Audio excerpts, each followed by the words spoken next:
ኢትዮጵያውያን በአሜሪካ አደገኛ ወንጀለኛ ተብለው ይፋ ተደረጉ። ሰላም የኢትዮ ፎከስ ቤተሰቦች፣ የዕለቱን መረጃ ይዘንላችሁ ቀርበናል። አብራችሁን ቆዩ።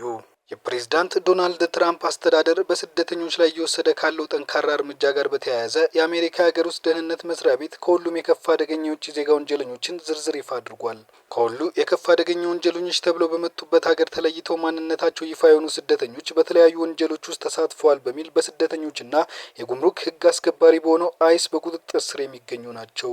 በዚህ ዝርዝር ውስጥ ከተለያዩ ዩናይትድ ስቴትስ ግዛቶች የተያዙ 8 ወንዶችና አንዲት ሴት ኢትዮጵያውያን ፎቶግራፍ ስም የፈጸሙት ወንጀልና ከየትኛው የአሜሪካ ግዛት እንደሆኑ ይፋ ተደርጓል። ኢትዮጵያውያኑ በግድያ፣ በእጽ ዝውውር፣ የጦር መሳሪያ ይዘው በመገኘት በዘረፋና በሌሎችም ወንጀሎች ላይ የተገኙ መሆናቸውን የወጣው ዝርዝር ያመለክታል። አደገኛ ተብለው የተለዩት 9 ኢትዮጵያውያን ከአንዱ በስተቀር የሁሉ ፎቶ ፈጽመዋቸዋል ከተባሉት ወንጀሎች ጋር ለሕዝብ ይፋ ተደርጓል። እነዚህም ሄኖክ ፈቀደ፣ በረከት መኮንን፣ ብሩክ ታምራት፣ አዳን ዩሱፍ፣ መስፍን ሁሴን፣ ንግስቲ በየነ፣ ጳውሎስ ኪዳኔ፣ ሳምሶን ኪዳኔና ቤዛ ከበደ ናቸው። በሕግ አስከባሪው ባለስልጣን አደገኛና ከሁሉ የከፋ ተብለው በቁጥጥር ስር የዋሉትና ከአሜሪካ ይባረራሉ ተብለው የተለዩት የሌላ ሀገር ዜጎች ትኩረት እንዲደረግባቸው ያደረጓቸውን የወንጀል ድርጊቶች ዘርዝሯል።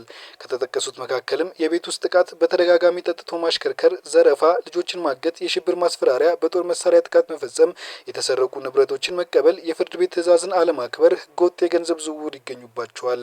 የሀገር ውስጥ ደህንነት መስሪያ ቤት የተለያዩ ወንጀሎች ፈጽመው እጅግ የከፋ አደገኛ ስደተኞች በማለት በመላው ዓለም ከሚገኙ ሀገራት የመጡ ግለሰቦች በቁጥጥር ስር መዋላቸውን ያወጣው ዝርዝር ያመለክታል። የመስሪያ ቤቱ ኃላፊ ክሪስቲኖም አሁን ይፋ የተደረገው ዝርዝር በሀገሪቱ ውስጥ በሚገኙ ከባድ የወንጀል መዝገብ ያለባቸው የውጭ ዜጎችን ኢላማ በማድረግ የሚካሄደው ዘመቻ ለመጠናከሩ ማሳያ ነው ብለዋል።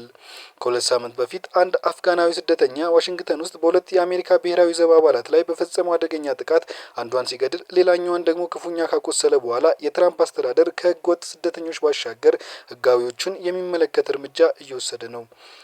በጥቃቱ የተነሳ ከአፍጋኒስታውያን የቀረቡ ሁሉም የስደተኞችና የጥገኝነት ጥያቄዎች ተጨማሪ የደህንነትና የማጣራት ስራዎች እስኪከናወኑ ድረስ ላልተወሰነ ጊዜ እንዲቆሙ ተደርጓል። በተጨማሪም የትራምፕ አስተዳደር ህጋዊ ሰነድ ያላቸው ኤርትራንና ሶማሊያን ጨምሮ ከ19 ሀገራት ወደ አሜሪካ የገቡ ዜጎች የመኖሪያና የስራ ፍቃድ ላይ እንደገና ምርመራ እንደሚደረግ አስታውቋል። እንዲሁም ከየትኛውም ሀገራት ዜጎች የሚቀርቡ የጥገኝነት ጥያቄዎችን በአጠቃላይ ላልተወሰነ ጊዜ እንዲታገድ የተደረገ ሲሆን ፕሬዝዳንቱ ከ3ኛው ዓለም ሀገራት ስደተኞች ወደ አሜሪካ እንዳይገቡ የሚያደርግ ቋሚ እገዳ ለመጣል እቅድ እንዳላቸው ተናግረዋል።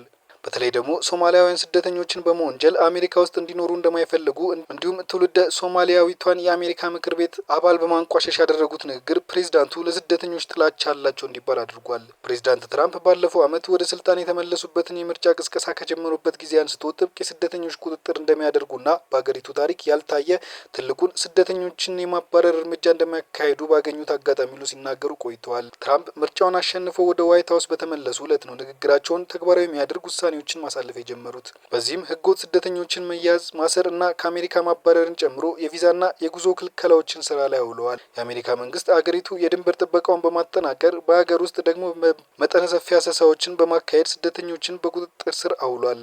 በተጨማሪም ስደተኞችን ወደ ሀገራቸውና ወደ ሌሎች ሶስተኛ ሀገራት በወታደራዊ አውሮፕላኖች በማሳፈር እያባረሩ ነው። ባለፈው ዓመት ግንቦት የሀገር ውስጥ ደህንነት መስሪያ ቤት አማካሪ የሆኑት ስቴፈን ሚለር እንዳሉት የትራምፕ አስተዳደር በቀን 3000 ሰነድ አልባ የሆኑ ስደተኞችን ለመያዝ እቅድ እንዳለው አስታውቆ ነበር። የሲራከስ ዩኒቨርሲቲ መረጃ እስካለፈው ህዳር ወር አጋማሽ ድረስ ከ65000 በላይ ሰዎች በስደተኞችና ጉምሩክ ህግ አስከባሪ አይስ ቁጥጥር ስር መዋላቸውን አመልክቷል። የዕለቱ መረጃ ይህን ይመስል ነበር። ላይክ፣ ሼር፣ ሰብስክራይብ በማድረግ ቤተሰብ ይሁኑ።